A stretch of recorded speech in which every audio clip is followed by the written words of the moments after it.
호세아 전체에 담겨있는 부부로 대변되는 이 하나님 이스라엘의 계약, 이 계약은 사실은 출애굽기 19장 5절부터 시작되는 시내산에서 십계명 받을 때 하나님은 새로운 계약을, 첫 번째 계약을 합니다. 그게 바로 부부 계약의 시조입니다. 호세아는 그 계약에 대한 기억을 가지고 이 메타포, 은유를 가지고 이스라엘 사회를 향해서 내밀었던 겁니다. 호세아가 가지고 있는 마음을 가지고 호세아가 아내를 향해 드디어 고발문을 읽습니다. 드디어 이제 끝장이라는 겁니다. 부부, 하나님이 남편으로 표상되어서 하나님이 끝까지 가면 또 잡아오고 가면 또 잡아오는 그 하나님 끝없이 포기하지 않는 사랑. 하지만 그 안에, 그 은유 안에 무언가, 이게 그 말씀 자체가 약점이 있는 건 아니지만 그게 우리 사회에서 이 워킹을 하기 위해서 뭔가 한 가지 핸디캡 아닌 핸디캡이 있었는데 그게 젤러시 하는 겁니다. 부부는 젤러시가 있거든요. 출애굽기 20장 5절 말씀, 질투하신 하나님, 그 하나님에 대해서 표상을 합니다. 거기에서 벗어나지 못했습니다. 그래서 나온 게 호세아 11장입니다. 호세아 11장은 전혀 다른 새로운 호세아의 각성을 통해서 이 14장에서 유독 딱 이것만 전혀 다른 모습으로 생소한 기억을 호세아가 꺼내듭니다. 우리 1절 한번 같이 읽겠습니다. 1절입니다. 시작. 이스라엘이 어렸을 때 내가 사랑하여 내 아들을 애굽에서 불러냈거늘. 아멘. 이스라엘이 어렸을 때, 무조건 호세아에서 한 두어 번 더 나오는데요. 구약에서 이스라엘이 어렸을 때에 하면 무조건 출애굽입니다. 그런 문구가 상투적으로 반복돼 많이 나오는데 이건 무조건 출애굽입니다. 이스라엘이 어렸을 때, 출애굽 때 하나님이 그들을 너무 사랑해서 콜했다는 겁니다. 불러냈습니다. 이게 출애굽입니다. 그래서 1절은 출애굽, 엑소더스를 말하고 있습니다. 그런데 이 책에서 처음으로요, 이 이스라엘 백성들을 계속해서 my wife, 내 아내라고 불렀는데 아내라 하지 않고 처음으로 내 아들이라고 부릅니다. 이스라엘이 어렸을 때 내가 사랑하여 내 아들을 애굽에서 불러냈거늘.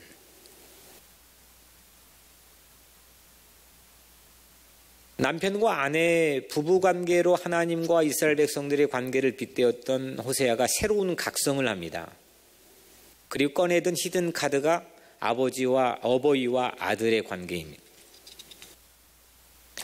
이 기억은 아주 오래전 출애굽을 막 시작하기 직전에 모세가 바로왕 앞에 가서 10가지 재앙을 막 하는데 마지막 재앙을 하기에 앞서서 하나님 모세 입에 담아놓은 말씀이 이겁니다. 출애굽기 4장 22절 23절 너는 바로에게 이르기를 여호와의 말씀에 이스라엘은 내 아들 장자라. 내가 네게 이르기를 내 아들을 보내주어 나를 섬기게 하라 하여도 네가 내게 보내주기를 거절하니 내가 네 아들 장자를 죽이리라 하셨다 하라.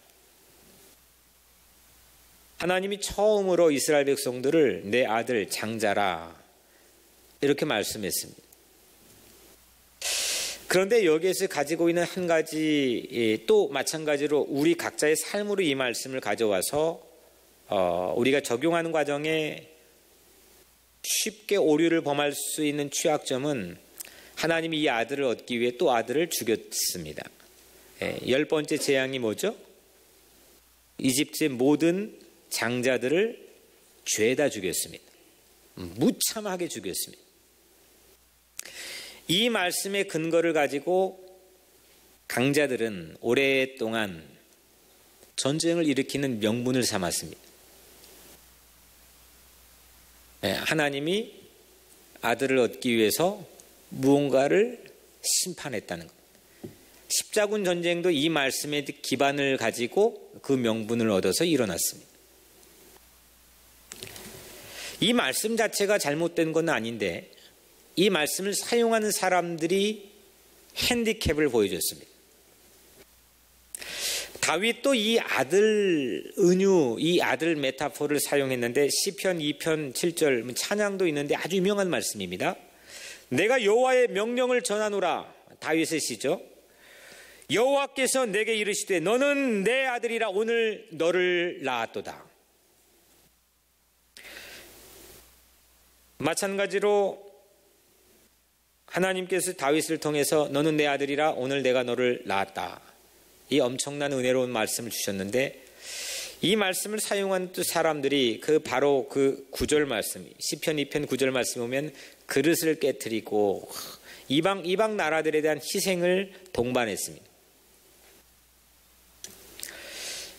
호세아는 북쪽 사람입니다. 북쪽에서 활동했던 예언자인데 그와 거의 동시대, 비슷한 동시대 남쪽의 최고의 예언자는 이사야였습니다.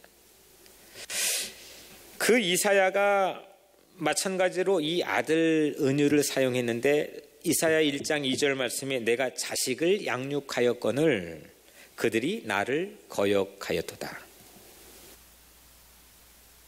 거역하게 좋아하는 완고한 아들을 고발하는 아버지의 모습입니다. 그러니까 아들을 고발하는 아버지. 이게 이사야가 설교했던 설교 문장입니다. 출애굽의 10번째 재앙 직전에 또 시편 다윗을 통해서 또 같은 동시대 남쪽에서 외쳤던 이사야의 이 아들 메타포, 아들 은유, 하나님과 관계를 맺는 이스라엘 백성들을 아들이라고 했던 이거는 뭔가 그들이 사용하고 적용하고 해석하는데 심각한 결함이 있었습니다.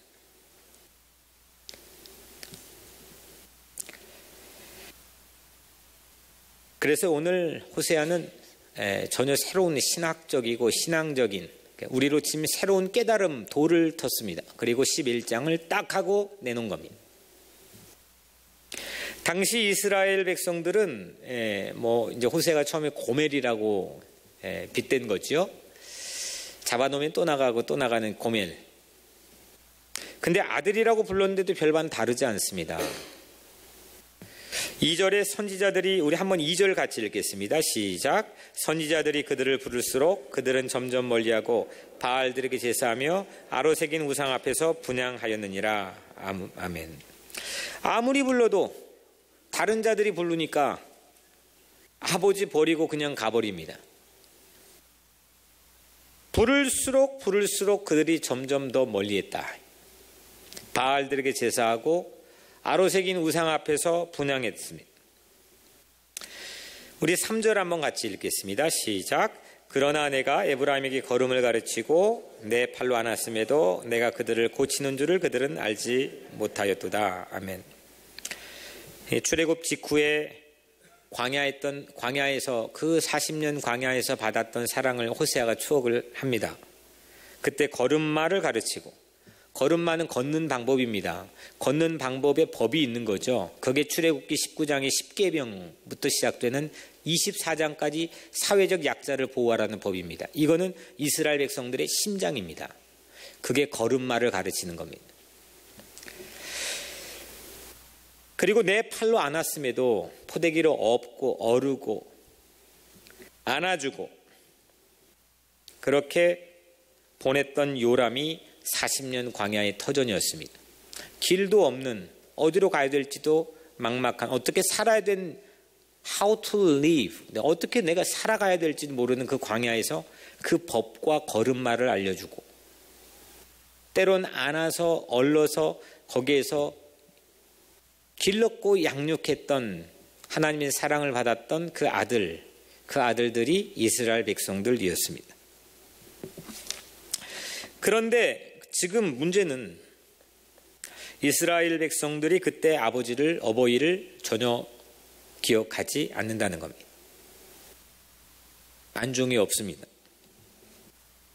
우리 4절 한번 같이 읽겠습니다. 시작. 내가 사람의 줄 곧 사랑의 줄로 그들을 이끌었고 그들에게 대하여 그 목에서 멍에를 벗기는 자같이 되었으며 그들 앞에 먹을 것을 두었노라. 아멘. 사랑의 줄로 이끄는 것은 유모차 미는 겁니다. 혼자 못 걸어가니까 유모차에 태워가지고 밀어가잖아요. 목에서 멍에를 벗기는 자 같이 된다는 건 아기를 번쩍 들어 뺨을 부비는 그런 어원적 의미가 있습니다. 그들 앞에 먹을 것을 뒀다. 앞에 먹을 걸 총총총 떨어뜨려 준 겁니다. 이거는 어떤 의미냐면 허리 굽혀서 젖을 물리는 모습입니다. 먹을 거 하나 없는 그들에게 그냥 만나와 메추라기를 매일같이 총총총총 하고 떨어뜨려 줬습니다. 그리고 노예의 멍에를 벗겨서 안아주셨습니다. 광야길에서 유모차 밀어주었습니다. 이게 어버이였습니다. 이게 이스라엘 백성들의 어버이였습니다. 이스라엘에게 하나님은 이래봬도 그런 분이었습니다. 그런데 이스라엘 백성들은 여전히 돌아오지 않았습니다.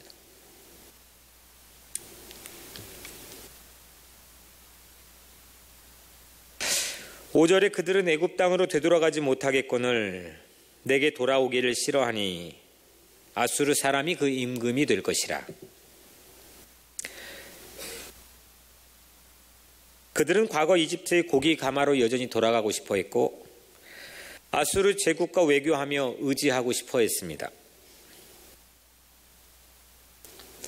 사람들을 의지하고 사람들과 외교하며 어디에 힘이 더 세나 그 눈치 보면서 혈안이 되어서 그거를 처세라고 생각하고 그거를 지혜로 오인하며 살아왔던 백성들이 이스라엘 백성들이었습니다. 이쪽이 강하다 싶어 이쪽을 붙잡았는데 이쪽에 뒤통수를 맞고 이쪽 강하다 싶어 이쪽 기웃거렸는데 이쪽에게 칼베임을 당합니다. 이게 이스라엘 백성들의 현재 절벽 앞에 서 있는 모습이었습니다. 6절 칼이 그들의 성읍들을 치며 빗장을 깨트려 없이 하리니 이는 그들의 계책으로 말미암음이니라. 성경의 다른 연도는 굳이 기억할 필요가 없고 딱 2개 정도만 기억하면 되겠다. 제가 우리 땅아발 할 때 말씀드렸는데 그 중에 하나 이건 여러분들이 기억하면 좋겠습니다. 이게 BC 주전 722년 북쪽의 이스라엘이 멸망한 연도입니다. 아수르 제국에 의해서 무참하게 짓밟혔습니다. 전부 죄다 포로로 끌려갔습니다.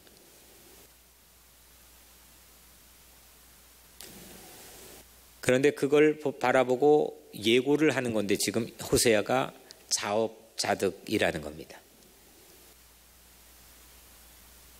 에브라임은 북이스라엘의 또 다른 별칭입니다. 에브라임, 북이스라엘 똑같은 말씀입니다. 아드마 스보임은 도시 이름인데 아드마 스보임은 소돔, 고모라, 벨라, 아드마 스보임. 이건 사해 맨 남쪽에 있는 하늘에서 불과 유황을 비처럼 내려 소돔과 고모라 멸망할 때 심판받았던 5대 도시입니다. 이 5대 5도시는 지금 사해바다, 소금바다라고 부르죠. 나가는 구멍이 없는 사람이 둥둥 뜬다는 이 사해바다는 지금 전 지구상의 최고 낮은 곳입니다. 최저 해수면을 가지고 있는 해수면 418m, 그러니까 이 지상보다 418m가 평균적으로 들어가 있는 곳입니다. 지금도 이 심판받았던 5도시는 그 해수면 깊이 물속에 잠겨 숨겨져 있습니다. 심판받아 부족해서 자취도 없이 사라져버린 5도시는 저 깊숙한 곳에 숨겨져 흔적도 없이 우리 눈에 띄지 않습니다. 그런데 하나님께서 어버이 되신 하나님께서 이스라엘 백성들을 향해서 이렇게 말씀합니다. 에브라임이여 내가 어찌 너를 놓겠느냐, 이스라엘이여 내가 어찌 너를 버리겠느냐, 내가 어찌 너를 아드마같이 놓겠느냐, 어찌 너를 스보임같이 두겠느냐. 하나님이 어찌 우리를 단념하겠느냐, 어떻게 망하도록 방치하고 어떻게 황폐해지도록 내버려둘 수 있느냐. 이게 하나님의 마음이었습니다. 8절에 내 마음이 내 속에서 돌이키어 내 마음이 내 속에서 돌이키어 나의 긍휼이 온전히 불붙듯 하도다. 내 마음이 내 속에서 돌이킨다. 영어 성경에 My heart is changed within me. My heart, 내 마음이, 내 심장이 내 안에서 바뀌었다. 바뀌었다. 하나님의 마음이 바뀌었다. 내가 어찌 너를 단념하겠느냐? 어떻게 너를 포기하겠느냐? 하나님의 심장이 바뀌었습니다. 왜요? 자식이니까 그런 겁니다.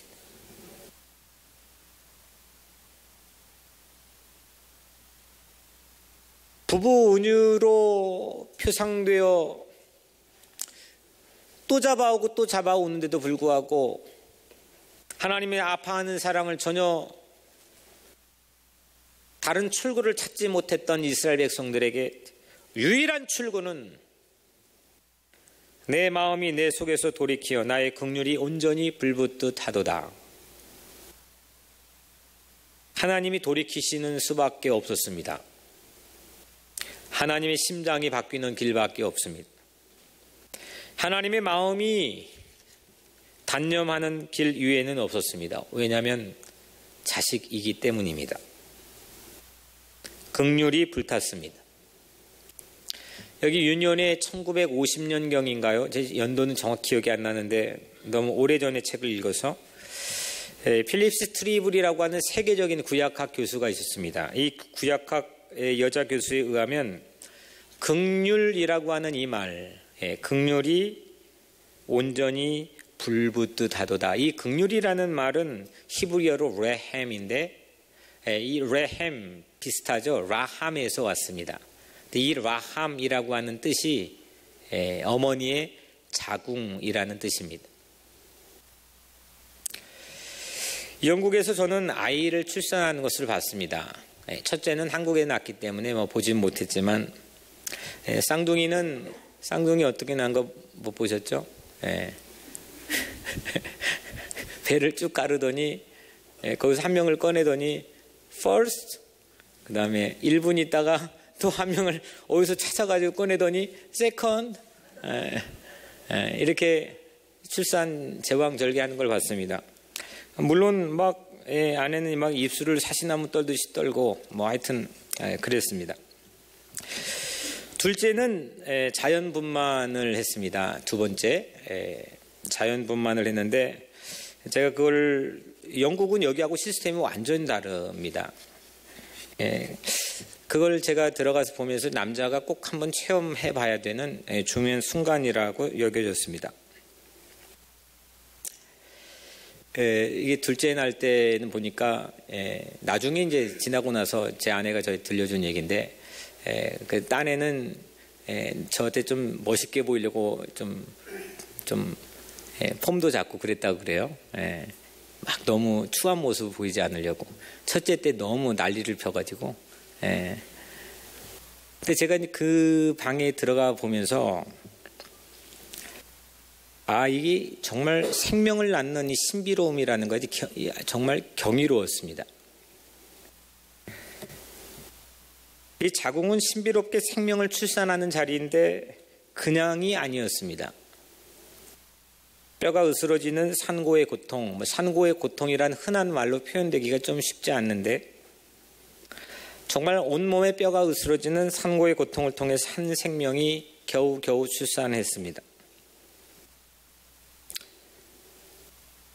어버이 하나님은 그냥 우리를 단념할 수 있겠느냐라고 말한 게 아닙니다. 우리를 하나님의 자녀로 삼아주신 일은 손쉽게 된 일이 아닙니다. 여러분들이 오늘 교회에 온 것처럼 그냥 손쉽게 자동차 타고 가면 되는 게 아니었습니다. 여러분들의 취사 선택으로 이 많고 많은 뉴욕 바닥의 교회 안에서 하나 선택에 오는 그런 쉬운 선택이 아니었습니다. 오늘은 피곤한데도 불구하고 아침에 나가보자 하는 그런 마음으로 오늘 나온 그런 알량한 결단 정도가 아니었습니다. 하나님이 여러분들을 하나님의 자녀로 삼아주신 것은 눈뜨고 봐줄 수 없는 죄악에도 도무지 단념할 수 없으며 십자가의 아들 예수 그리스도를 희생제물로 올려놓아 뼈가 쓰러지는 죽음의 사선의 고통을 넘어 그 사랑으로, 그 깊은 사랑으로 우리를 출산했습니다. 이게 레헴, 긍휼, 하나님의 긍휼하심입니다. 하나님의 긍휼이 온전히 그 마음, 하나님 마음속에 불붙듯 하다. 그걸 통해 우리는 하나님의 자녀가 되었습니다. 여기에 우리가 보탠 일이 아무것도 없습니다. 우리가 한 일이 아무것도 없습니다. 사무엘상 15장 29절 이스라엘 지존자는 거짓이나 변개함이 없으시니 그는 사람이 아니심으로 결코 변개하지 아니하심이니라.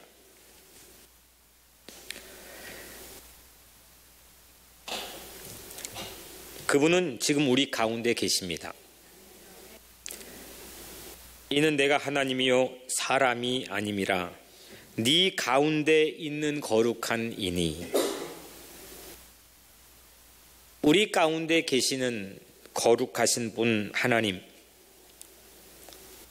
그분은 우리의 어버이시고 그분은 사방에 우겨쌈을 당하는 광야 한복판에서도 우리를 놓지 않고 우리를 얼르고 안고 우리에게 걸음마를 가르치시며 우리를 업고 인도하시는 놀라운 우리의 어버이십니다.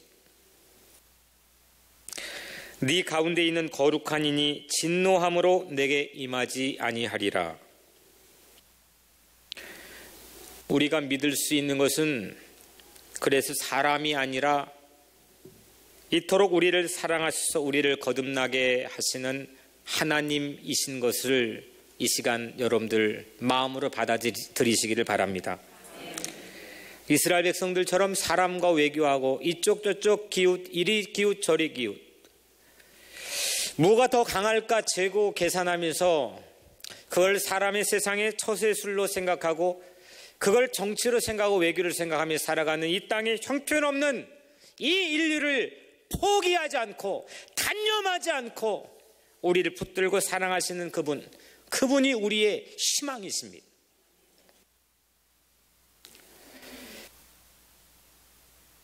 오늘 마지막 10절 12절 이제야 그들이 돌아옵니다. 그렇게 고매를 잡아놓고 또 돌아오지 않았던 이스라엘 백성들, 이제야 그들이 돌아옵니다. 10절 11절에 그들은 사자처럼 소리를 내시는 여호와를 따를 것이라. 여호와께서 소리를 내시면 자손들이 서쪽에서부터 떨며오되 그들은 애굽에서부터 새같이 아수르에서부터 비둘기같이 떨며오리니 내가 그들을 그들의 집에 머물게 하리라. 나 여호와의 말이니라. 그들은 사자처럼 소리를 내시는 여호와를 따를 것이라. 사자가 자기 새끼 사자를 향해 포효를 할 때 저 멀리까지 울려 퍼지는, 세상을 모두 압도하고 몽땅 이겨버리는 그 하나님의 포효 소리를 듣고 드디어 여호와를 따르는 이스라엘 백성들 모습입니다. 승리입니다. 파국이 아니라 승리입니다. 새끼를 부르는 사자후의 포효 소리는 사방 멀리까지 울려 퍼집니다. 이 권세 있는 포효는 모든 정글을 압도합니다. 약육 강식, 강자들이 득세하고 이 땅의 흑수저들은 참혹한 세상을 경험하는 불평등한 이 땅의 정글 같은 당시의 세상을 압도하는 이 하나님의 포효 소리에 우리를 묶고 있는 모든 죄의 결박이나 원수의 압제나 어떤 장애조차도 능히 파괴하고 이기는 이 하나님의 놀라운 말씀의 포효 소리를 듣고 이스라엘 백성들이 따르기 시작합니다. 흩어진 자녀들이 어버이 하나님의 이 귀한 사랑 앞에 서쪽에서 동쪽에서, 서쪽에서 애굽의 새처럼 동쪽의 아수르에서 비둘기처럼 떨면서 오고 있습니다. 본향인 고향집으로 이 어버이 하나님의 사랑은 그들을 인도합니다. 사랑하는 성도 여러분, 이 호세아 11장은 로마서 8장과 같이 구약의 다이아몬드라 생각합니다. 로마서 8장 31절 39절에 만일 하나님이 우리를 위하시면 누가 우리를 대적하리요? 자기 아들을 아끼지 아니하시고 우리 모든 사람을 위하여 내주신 이가 어찌 그 아들과 함께 모든 것을 우리에게 주시지 아니하겠느냐? 누가 능히 하나님께 택하신 자들을 고발하리요? 의롭다 하신 이는 하나님이시니 누가 우리를 정죄하리요? 누가 우리를 그리스도의 사랑에서 끊으리요? 환난이나 공고나 박해나 기근이나 적신이나 위험이나 칼이랴. 이 모든 일에 우리를 사랑하시는 이로 말미암아 우리가 넉넉히 이기느니라. 내가 확신하노니 사망이나 생명이나 천사들이나 권세자들이 현재일이나 장래일이나 능력이나 높음이나 깊음이나 다른 어떤 피조물이라도 이 땅의 어떤 정글의 법칙이어도 이 땅의 어떤 죄악도 우리를 우리 주 그리스도 예수 안에 있는 하나님의 사랑에서 끊을 수 없으리라. 신약에 바울이 있다면 구약에 호세아가 있습니다.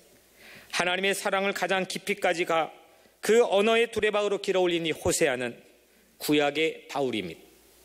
우리 교회도 우리 인생도 하나님의 사랑을 길어올릴 수 있는 두레박이 되기를 주의 이름으로 축복합니다.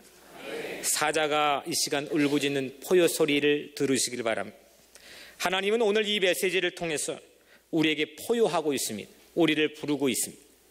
하나님의 심장에 박힌 십자가를 움켜잡고 하나님이 포효하는 이 사랑의 울림소리를 우리 가슴과 영혼으로 들을 하나님께 돌아갈 수 있는 여러분들의 모든 인생이 되시기를 주의 이름으로 간절히 축원합니다.